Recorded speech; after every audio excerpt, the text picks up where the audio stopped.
Hi, everybody, and welcome to Vikings Now. And now, what do we have here? Pierre wanted it blown up. He wanted Kirk Cousins gone in our podcast before free agency started.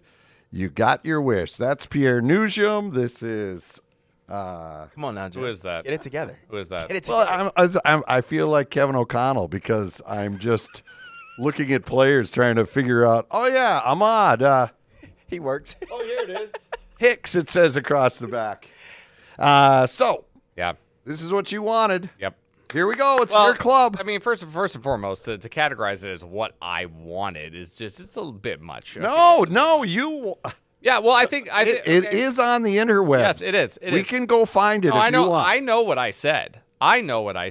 And I don't take back anything what I said. I think the Vikings made the correct sounded move. like he was starting to backpedal right No, away. I'm not backpedaling at all. I think the Vikings made the absolutely right move. It may be painful in the short term, but in the long term, I think the Vikings are going to be better off for this. Ahmad? I think so, too. Kirk Cousins, a lot of money. I've said it before. I don't think NFL players should ever take a hometown discount just because of what they put their bodies through. Kirk always came out and said that money was not the most important, but his decision definitely showed that money was more important. He wanted guaranteed I think money. the term was more important. He wanted gets guaranteed 4 years. Yeah. And But it's only he's 2 done. years of guaranteed money, though. I know. So he gets $100 million. See, so it wasn't all about the money. Can I say one thing about the money, though, Yes, really sir. quick? Just real quick.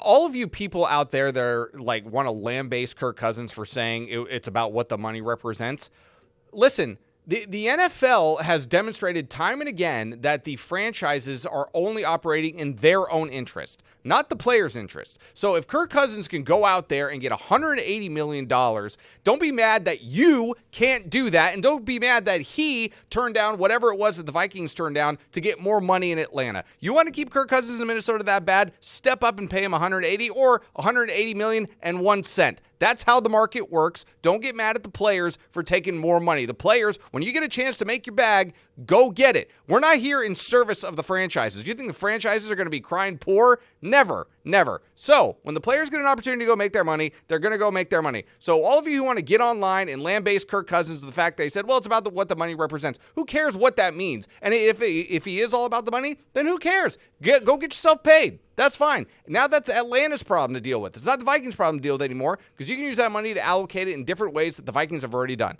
Okay? So why don't we just leave it at that with Kirk Let's Cousins? check his temperature. He's hot right now. I like that. But I'm just sick of people going like, oh, $100 million guaranteed. Yeah. Oh, you know what? Then stop buying tickets. Yeah, Stop exactly. going to these NFL games, and these contracts will come down. But people are like, he's not worth $100 million. Well, It's not your money. Well, it is because all these people that went out there and spent money on season tickets and bought the jerseys, they're the ones that are allowing the owners to spend $100 million on people. Wow, that's only part of it. That's only part of it. Right. Well, then you watch the games on television. That's but we where don't the money want you to comes from. stop watching games on television, or Denver stop watching Fox 9. That's where the money comes from. TV deals, yeah, TV deals is where the money comes from. So, I mean, I was talking to one of my friends about this yesterday who said they didn't understand while professional athletes in any sport got paid so much. I said, because you're paying to watch them play.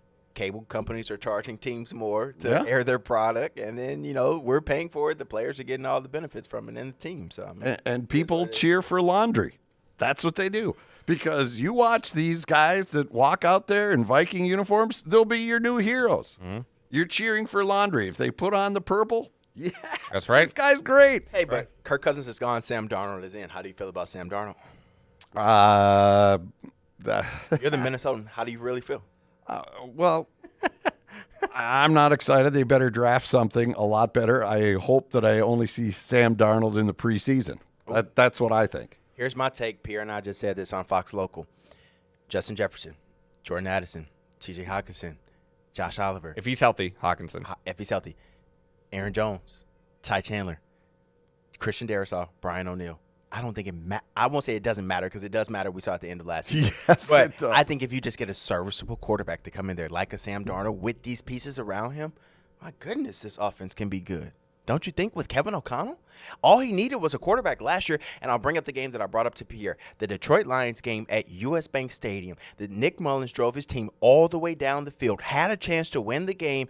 Justin Jefferson in-breaking post route, 25 yards down the field. Nick Mullins sailed that football. He could not complete that throw. So who says Sam Sam Darnold Darnold has can? He got cut from the Jets, for goodness The sake. Jets never had any talent there, and they never had a play caller like Kevin O'Connell. I am not saying that Sam Darnold is the franchise for the Minnesota Vikings, but he certainly has more arm talent than Nick Mullins and Jaron Hall, and that's what the Vikings needed towards the end of last season was arm talent. So you're not using the first pick on a quarterback then?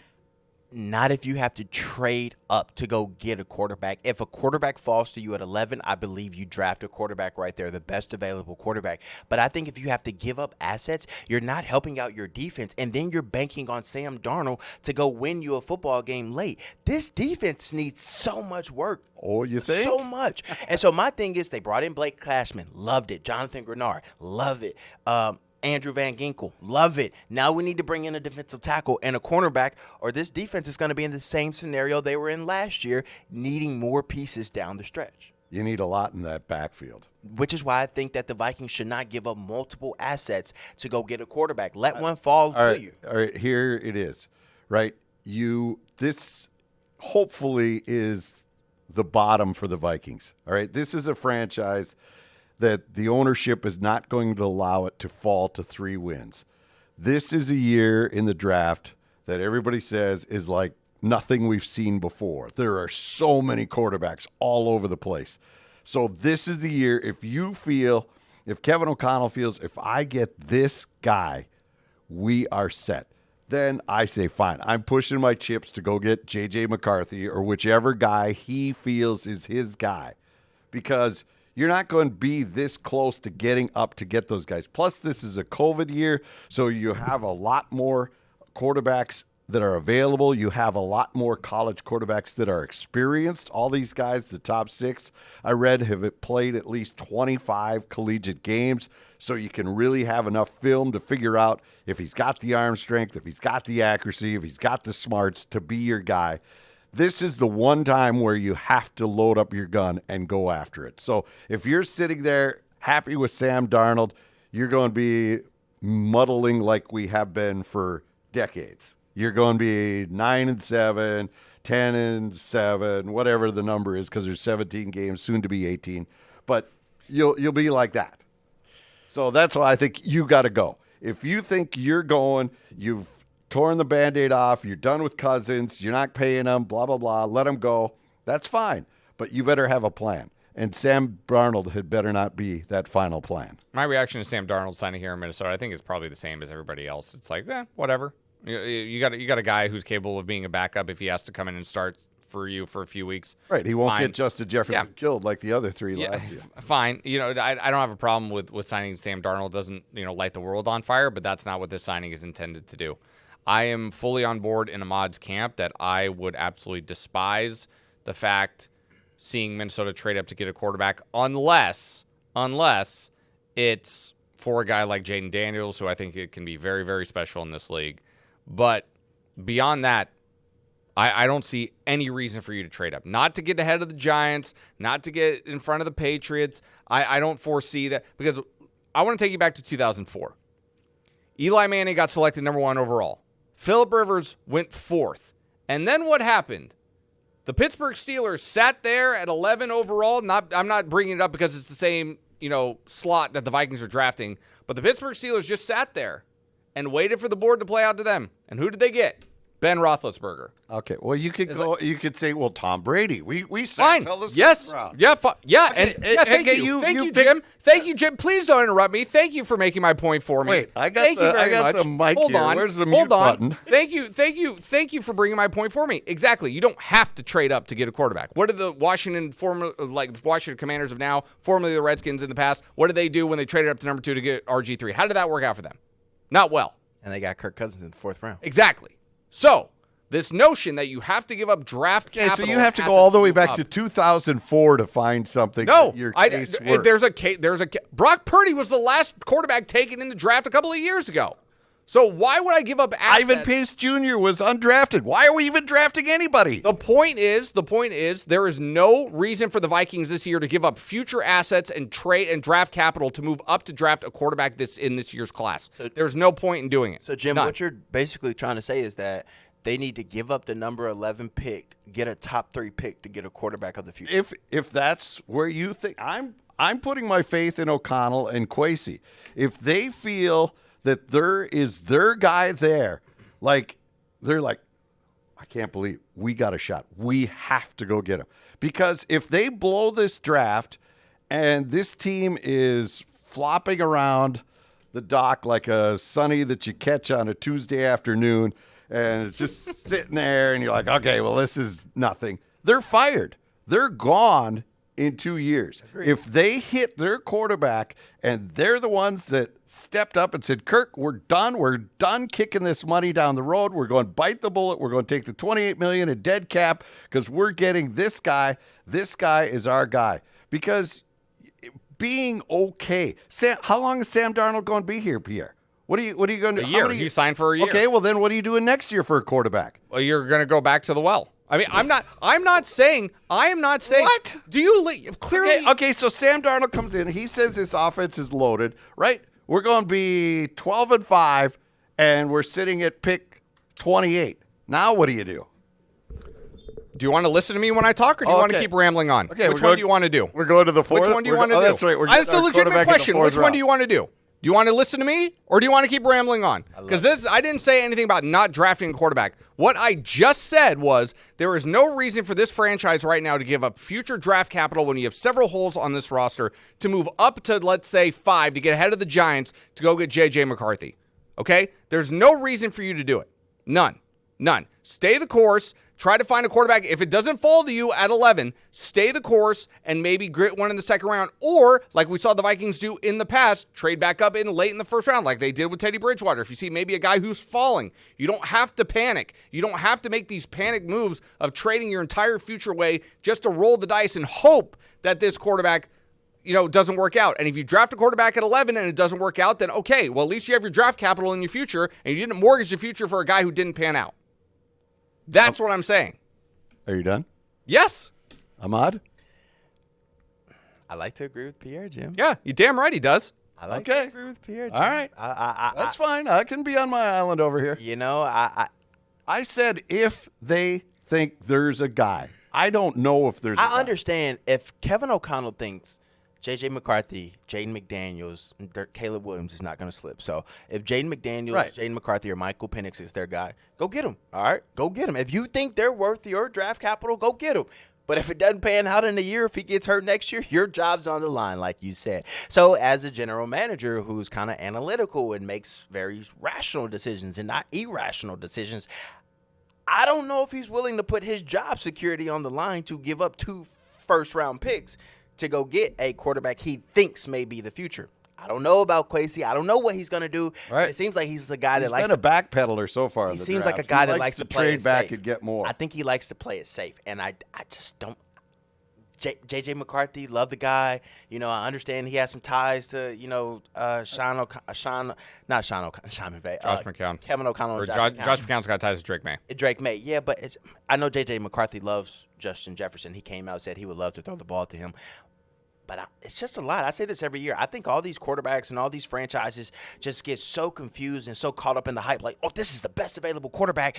And they're not thinking like, okay, is this quarterback going to step in and play week 1 and help my team? Because if I'm going to draft you in the first round, I want a guy that's a plug-and-play guy. So I think the Vikings should be going offensive line, defensive line, or cornerback position, someone that's going to impact the team right away, because Sam Darnold's going to be your number 1 guy. Whoever you draft is not going to be your number 1 guy. So why waste a pick on someone that you want to develop next year or something like that? Well, then you might as well draft a punter.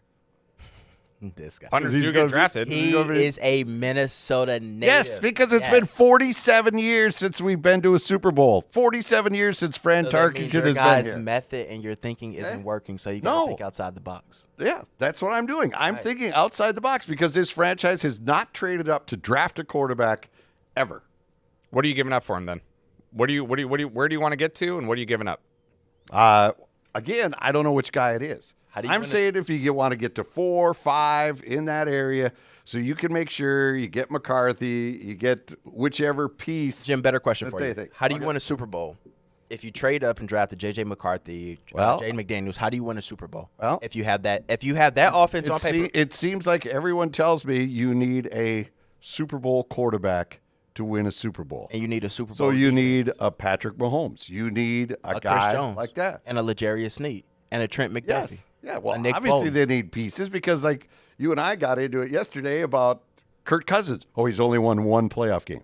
Okay, Justin Jefferson's 1-0. So what? Right. But why are we justifying paying a quarterback $250 million? Because it's a quarterback league. It is. But if that quarterback's made over $1 billion and you ain't done nothing for me, you ain't took me to a Super Bowl, then why am I paying so much money? So he's gone. Right. That's fine. Everybody says you have to have a quarterback on a rookie deal to get all the other pieces. No. need You also to have win. to have a defense. You Well, have to have yes, a but that's how defense. you get a defense. Why am I being attacked today?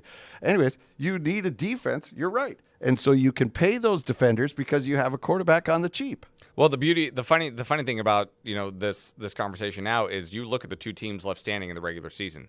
They did it in both ways. You have your rookie contract in Brock Purdy, and that enabled San Francisco to pay a bunch of other guys around them And load that defense up. And then on the other hand, you have the team that won the Super Bowl with a franchise quarterback that had their franchise quarterback a great rookie corner, Taking your pay cuts, defensive too. Your star tight end. You had no wide receivers on the outside really for Kansas City. So it's really funny to have this conversation because the two teams left standing did it in the exact opposite ways. Yep.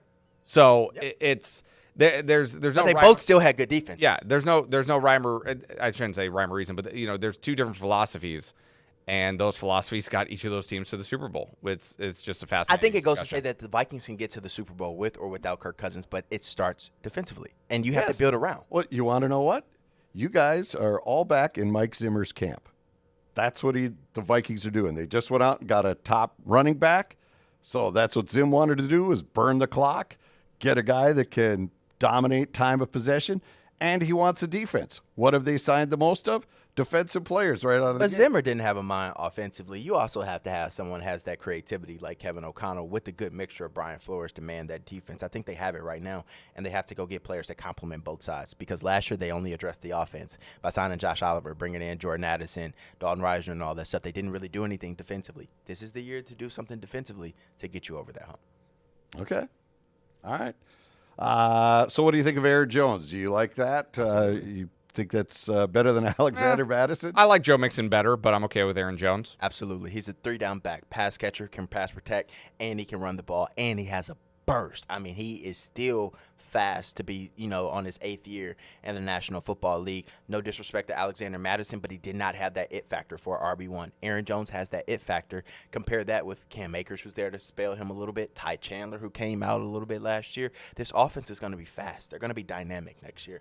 That's what we said last year, too, before Kirk got hurt. It's certainly an upgrade. There's no doubt, and they needed an upgrade at that position. I mean, we saw how the running back position. It is funny how the market has come back now, right? Last Right. year you Yeah. couldn't get a dime if you're a Well- running back, and there is some money. It's not back where it was, but there is money getting paid now. going to these guys. I said it to Ahmad when I saw that Austin Eckler only got $11.5 million for 2 years. My mind was blown. Of all the deals that happened yesterday, I said, Washington got Austin Eckler for how much? I know he had injury issues last year and he's starting to get up there in age a little bit, but he has been about one of the most productive backs in this league over the last handful of years. And for him to only get $11.5 million, if that's all it costs to get Austin Eckler, I'm looking around saying, where were we on this? I think it was a good compliment for him, too. He's also going up there with Brian Robinson, who's kind of more of that Yeah. power back. Yeah, for So it's sure. a good compliment. For sure. Where if Austin Eckler would have came here, I mean, that's our power back. Ty Chandler and Cam Akers are essentially your power back. So it's a good fit. I think it was more so better for Aaron Jones because he still has a lot of gas left in the tank, and I think he wants to stick it to the Packers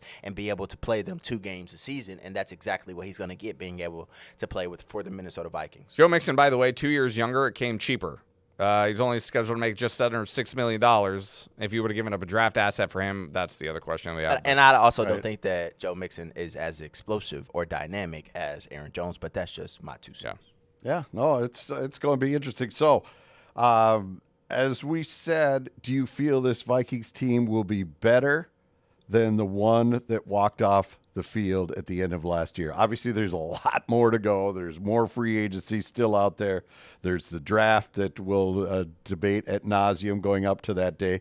But are you feeling good about where the Vikings sit today. Well, if you Ahmad? think about it, they almost had a chance to go to the playoffs last year and then lost the last couple of weeks of the season. If they had better quarterback play, they probably win some of those games at the end of the season. I think if they go out and Or go a better defense. Yeah, I think if they go out and go get a corner, they're better already because Blake Cashman is obviously going to play a lot alongside Ivan Pace Jr., who stepped up last year as a rookie. You got Andrew Van Ginkel, who's going to replace with Jordan Hicks, but he's going to be that guy who's going to put his hand in the dirt and go get after the quarterback. And then Jonathan Grenard plays the run a little bit better than Daniil Hunter, and he gets after the quarterback. So I think this team, if they go get a corner, is in a much better spot now than where they were at the end of last season. Pierre? I don't think they need one corner. I think they need two corners. Because you think Byron Murphy should be in the slot. Because I think Byron Murphy's still a legitimate corner. Well, yeah. He has one more year left. Yeah. It's. I now that I think about it, yeah, I would agree with Ahmad. But I'm okay with Byron Murphy. So yeah, if you get another start, I would love to see Xavier Howard on this team. But my question is, Andrew Van Ginkel, great deal, good player. That's not starter money. He's not getting starter money. 2 year, $20 million, $14 guaranteed. Yeah, that's not starter money. And is he going to be treated as a starter? If he is, then I'm starting to get a little. Andrew, very good player. Every down type starter. I think there needs to be another edge rusher there. For Minnesota. For sure. But yeah, last week when Jim asked the very same question, I said I don't think this team next year is going to be better than what we saw the previous season and that says something because the team only won 7 games. But I kind of like what I've seen so far. I'm okay with what Kwesi has done so far. It just depends on quarterback. At this point, it just depends on what you have a quarterback and where you want to get one of those. Yeah, the draft at 11th overall. You don't have to trade up for one. Funny enough. Still think you can trade back and get one too. Funny. I still think the big thing the Vikings need to do is re-sign Dalton Reisner. This is a guy who made that offensive line instantly better when he got plugged in last year when Ezra Cleveland went down with an injury. Yet the Vikings have not reached out to him to extend a deal. And Dalton Reisner just tweeted out, just in case anyone was wondering, I've started 73 games over 5 years in the league, missing only 4 games due to injury, earning the starting spot amongst 3 different coaching staffs. I've never asked for a bag. A bag means a lot of money. He said simply just a starting guard contract. So that's basically him saying, I'm not trying to break the bank like Jefferson. Just pay me what I'm worth. And last year, he kind of waited out for a long period of time because he thought he was worth more. He didn't get what he wanted, and then ultimately he decided to come to the Vikings. So hopefully the Vikings find some value in Dalton Reisner because we all know that interior offensive line was pretty bad without him last year, and there are rumblings that they may part ways with Garrett Bradbury, who has not lived up to his contract whatsoever at the center position, who also was injured with the back injury last year. So Dalton Reisner is a priority for the Vikings right now. All right, last piece before we get out of here. Are you surprised Daniil Hunter is still sitting out there? No. Yeah, I am. I am a little bit, yeah. It's a premium position. He's the best available free agent, not just at the position, maybe the best available free agent overall right now as we sit here on day 2. Yeah, I'm a little surprised, yeah. I'm surprised, no. $30 million is a lot of money, though. Yeah. There's not a lot of teams that want to jump out there and go pay you $30 million an average salary per year. So, no, I'm not surprised, but I do think that he'll land somewhere. He'll get the money that he wants. Oh, he'll get. Yeah. I don't know if he'll get the money he wants. He'll get close to it. I think there's a little. You think there's injury concern? Well, I don't know. I hate to use this word because it can be construed the wrong way, but the effort, right? Last year, there was that bag, as you call it, that everybody's pursuing, and he knew he had to get those numbers to try and get the bag this year. And the years previous, when he was already under contract, there'd be a week or two where, is Daniil even playing today? That's kind of like. Oh, he was hurt in a couple of those years, though. To be fair, that's true. There's not a lot of tread on the tire. That's another thing that's in his. He's not a Marcus Davenport, Still in $13 million. It was perfect name for him, Davenport, because he's on the couch. You guys said it, not me. Marcus Davenport's not going to be coming after me. I didn't say anything about That's all right. He's not here anymore. Woo! I'm okay. We'll see it when he comes back. He's with Detroit now. 1-year deal with them. So all right. You guys are covering the Lion games this year. Oh, okay. All right. That'll do it for us. Be sure to follow us. Pierre, where does everybody follow us? YouTube, a Fox 9 YouTube channel, and everywhere you get your podcasts, Spotify, Apple Podcasts, all that good stuff. Okay, we are out of here until the next shoe drops, which should be soon. So check back often. Could be tomorrow. Yes, and send us your comments. We see them, we read them, and we can react to them here next time too. So please, it's a two-way street. Thanks so much for joining us. For Pierre and Ahmad, I'm Jim Rich. We'll see you around the corner.